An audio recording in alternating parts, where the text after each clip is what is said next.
নৈরাজ্য করবে। একবার তো একটা শিক্ষা পেয়েছে, এবার ডাবল শিক্ষা। আমরা বসে নেই। আবার চেষ্টা করবেন না সন্ত্রাস সৃষ্টি করার, তাহলে এবার ডবল শিক্ষা দিয়ে দেব। বন্ধুগণ, বিএনপি কখনোই সন্ত্রাস করে নাই। বিএনপি সন্ত্রাসের ইতিহাস নেই। সন্ত্রাসের ইতিহাস আপনাদের। আমি বহুবার বলেছি, সন্ত্রাসের মধ্য দিয়ে আপনাদের জন্ম। এই আওয়ামী লীগের এই শাসক গোষ্ঠী তারা ক্ষমতায় আসার পর থেকেই অত্যন্ত পরিকল্পিত ভাবে তারা জনগণের অধিকারগুলোকে কেড়ে নিয়ে এই দেশে আবারও 1975 সালে তারা যেটা করেছিল, একদলীয় শাসন বাকশাল প্রতিষ্ঠা করেছিল, সেইভাবে আবারও তারা বাকশাল তৈরি করতে চায়, একদল শাসন ব্যবস্থা তৈরি করতে চায় একটু ভিন্ন মোড়কে। সেই মোড়কটা হচ্ছে গণতন্ত্রের মোড়। যে জাতি স্বাধীনতার জন্য লড়াই করেছিল, যে জাতি গণতন্ত্রের জন্য লড়াই করেছিল, যে জাতি ভোটের অধিকারের জন্য লড়াই করেছিল, মুক্তির জন্য লড়াই করেছিল, প্রাণ দিয়েছিল, সেই জাতি আজকে তার সমস্ত গণতান্ত্রিক অধিকারগুলো থেকে বঞ্চিত হয়েছে। দেশনেত্রী বেগম খালেদা জিয়া শুধুমাত্র বাংলাদেশের একজন নির্যাতিত মুসলিম নেত্রী নন, তিনি সারা বিশ্বের গণতান্ত্রিক আন্দোলনের জন্য যারা তাদের ত্যাগ স্বীকার করেছেন, যারা আত্মত্যাগ করেছেন, যারা জনগণকে এই বাবা এই থামো থামো, এখন স্লোগান দিয়ে লাভ নাই, প্লিজ। এই ছেলে বন্ধ করো, প্লিজ বন্ধ করো, একটু কথা বলতে দাও বাবা, 2 মিনিট প্লিজ।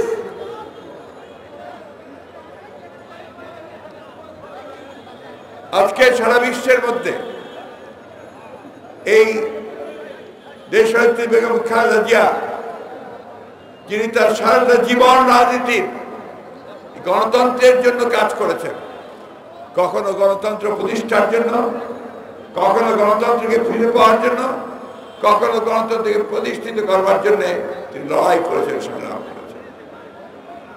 যখন থেকে তিনি রাজনীতিতে যোগ দিয়েছেন তখন থেকে আজ পর্যন্ত এখনো তিনি লড়াই করেছেন, সংগ্রাম করে চলেছেন। আজকে আপনারা সবাই জানেন যে এই ভয়াবহ দানবীয় শাসক গোষ্ঠীর প্রতিহিংসার রাজনীতির কারণে আমাদের এই মহিষী নেত্রীকে অন্যায়ভাবে মিথ্যা মামলায় সাজা দিয়ে তাকে আটক করে রাখা হয়েছে। যার সাজা হয়েছিল মাত্র 5 বছর, বেআইনি ভাবে তার সাজা উচ্চ আদালতে গিয়ে আবার 10 বছর করা হয়েছে।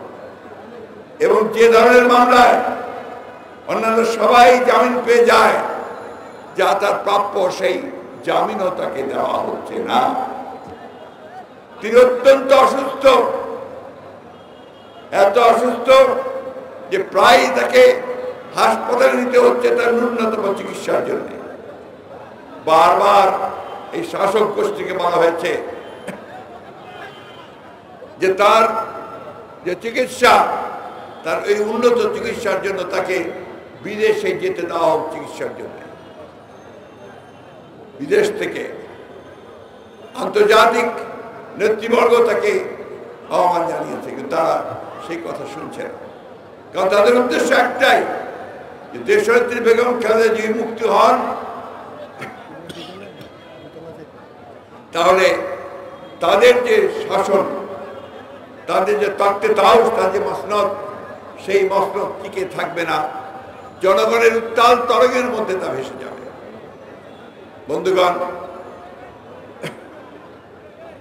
আটক করে রাখা হয়েছে সেই সমস্ত তরুণ নেতাদেরকে যারা গণতন্ত্রের জন্য সংগ্রাম করে চলেছে দীর্ঘকাল ধরে। প্রায় 18 বছর ধরে আটক করে রাখা হয়েছে বিএনপির বেশ কিছু নেতাকে, যাদেরকে অন্যায়ভাবে মিথ্যা মামলা তৈরি করে তাদেরকে মৃত্যুদণ্ড পর্যন্ত দেওয়া হয়েছে। এই সরকারের নির্যাতনের অন্যতম হাতিয়ার হচ্ছে এই বিচার ব্যবস্থাকে দলীয়করণ মধ্য দিয়ে। আমাদের একজন এমপি হাবিব তাকে যাবজ্জীবন কারাদণ্ড দেওয়া হয়েছে। সেই 20 বছর আগে কোন একটা ঘটনার কারণে তাকে 20 বছর সাজা দেওয়া হয়েছে, আজীবন সাজা দেওয়া হয়েছে।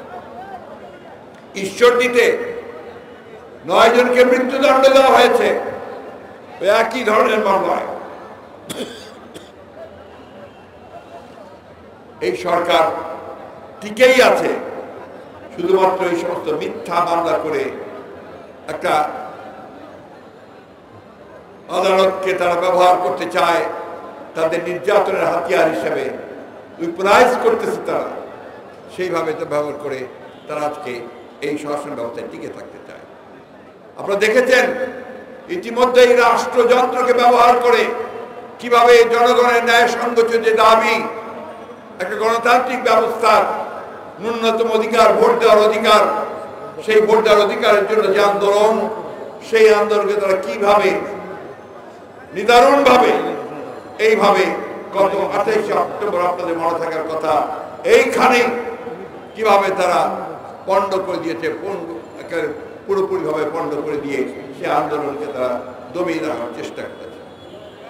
একটা কথা তাদেরকে বারবার মনে করিয়ে দিয়েছি, আবারও মনে করিয়ে দিতে চাই যে নির্যাতন করে, দমন করে, গুম করে, খুন করে, হত্যা করে, বিনা বিচারে হত্যা করে কখনোই এই গণতন্ত্রের আন্দোলন, স্বাধিকারের যে আন্দোলন, মুক্তির যে আন্দোলন, সেই আন্দোলনকে স্থগিত করা যাবে না।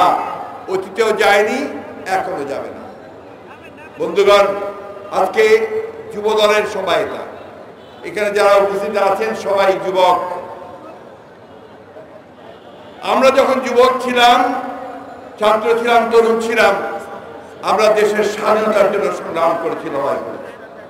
আমরা সেই স্বাধীনতাকে রক্তের বিনিময়ে আমরা অর্জন করেছি, বিভিন্ন সময়ে বিভিন্ন আন্দোলন সংগ্রামের মধ্য দিয়ে, এবং শেষ পর্যন্ত একটা লড়াইয়ের মধ্য দিয়ে দেশ আমরা স্বাধীন করেছি।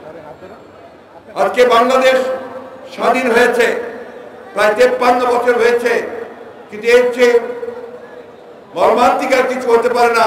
এখন পর্যন্ত এই দেশের মানুষ স্বাধীন হতে পারেনি। তাদের ন্যূনতম যে অধিকার, একজন নাগরিক হিসাবে, সেই ভোটের অধিকার থেকে তারা বঞ্চিত। 2008 সাল থেকে এই দেশের মানুষ আর নিরপেক্ষভাবে ভোট প্রদান করতে পারে না। নিরপেক্ষভাবে তারা তাদের যে প্রতিনিধি, সেই প্রতিনিধি নির্বাচন করতে পারে, তাদের সরকার নির্বাচন করতে পারে। এই আওয়ামী লীগের এই শাসক গোষ্ঠী তারা ক্ষমতায় আসার পর থেকেই অত্যন্ত পরিকল্পিতভাবে তারা জনগণের অধিকারগুলোকে কেড়ে নিয়ে এই দেশে আবারও 1975 সালে তারা যেটা করেছিল, একদলীয় শাসন ব্যবস্থা, বাকশাল প্রতিষ্ঠা করেছিল, সেইভাবে আবারও তারা বাকশাল তৈরি করতে চায়, একদল শাসন ব্যবস্থা তৈরি করতে চায়, একটু ভিন্ন মোড়কে। সেই মোড়কটা হচ্ছে গণতন্ত্রের মোড়ক। আমাদের আওয়ামী লীগের নেতারা অনেক কথা বলেন, এখন তো মুখে তুবড়ি ফোটে। তুবড়ি ফোটার মধ্য দিয়ে তারা গতকালই তাদের সম্মানিত সংগ্রামী মহাসচিব, তিনি বলেছেন, সাধারণ সম্পাদক, তিনি বলেছেন আবার চেষ্টা করবেন না সন্ত্রাস সৃষ্টি করার, তাহলে এবার ডবল শিক্ষা দিয়ে দেব। বন্ধুগণ, বিএনপি কখনোই সন্ত্রাস করে নাই। বিএনপি সন্ত্রাসের ইতিহাস নেই। সন্ত্রাসের ইতিহাস আপনাদের। আমি বহুবার বলেছি, সন্ত্রাসের মধ্য দিয়ে আপনাদের জন্ম। আপনারা যখন আওয়ামী লীগের মৌলানা ভাসানী সভাপতি ছিলেন, সেই মৌলানা ভাসানীকে আপনারা বিতাড়িত করে, মেরে তাড়িয়ে দিয়ে তাকে রূপমহল সিনেমা হল থেকে বের করে দিয়েছিলেন। তারপরেই মৌলানা ভাসানী বাইরে বেরিয়ে গিয়ে মাহবুব ইনস্টিটিউটে সেদিন ন্যাপ তৈরি করেছিলেন। সেই ইতিহাস আমরা ভুলে যাইনি। আমরা ভুলে যাইনি যে পুরো এখানে যে পার্লামেন্ট ছিল, অ্যাসেম্বলি ছিল, প্রাদেশিক পরিষদ ছিল, সেই পরিষদের প্রাদেশিক পরিষদ ডেপুটি স্পিকারকে আপনারাই পিটিয়ে হত্যা করেছিলেন। আমরা ভুলে যাইনি সে কথা। আমরা ভুলে যাইনি এই সন্ত্রাসের মধ্য দিয়ে আপনারা এই দেশের জনগণের সমস্ত ন্যায়সঙ্গত দাবিগুলোর যে আন্দোলন, সে আন্দোলনকে দমিয়ে দিচ্ছেন গত 18 বছর ধরে। বন্ধুগণ, আজকে দুর্ভাগ্য এই জাতির, যে জাতি স্বাধীনতার জন্য লড়াই করেছিল, যে জাতি গণতন্ত্রের জন্য লড়াই করেছিল, যে জাতি ভোটের অধিকারের জন্য লড়াই করেছিল, মুক্তির জন্য লড়াই করেছিল, প্রাণ দিয়েছিল, সেই জাতি আজকে তার সমস্ত গণতান্ত্রিক অধিকারগুলো থেকে বঞ্চিত হয়েছে। গণতান্ত্রিক অধিকার নয় বন্ধুগণ, আজকে মানুষ তার অর্থনৈতিক অধিকার থেকে বঞ্চিত হচ্ছে। এখানে তারা খুব বড়াই করে যে তারা উন্নয়নের লহরী বইয়ে দিচ্ছে, অনেক ফ্লাইওভার হচ্ছে, রাস্তা হচ্ছে, কাঠ হচ্ছে। সাধারণ মানুষের কি অবস্থা? সাধারণ মানুষের বাজারে গেলে তারা কিছু কিনতে পারে না, চাল কিনতে পারে না, ডাল কিনতে পারে না, পেঁয়াজ কিনতে পারে না, রসুন কিনতে পারে না। আর প্রতিদিন প্রায় প্রতিদিনই বলা যায় যে প্রত্যেকটা জিনিসের দাম বৃদ্ধি পাচ্ছে। বিদ্যুতের দাম বাড়ছে, গ্যাসের দাম বাড়ছে, এবং রেলের ভাড়া বাড়ছে, বাসের ভাড়া বাড়ছে। এই যে আমাদের রিক্সাওয়ালা ভাইরা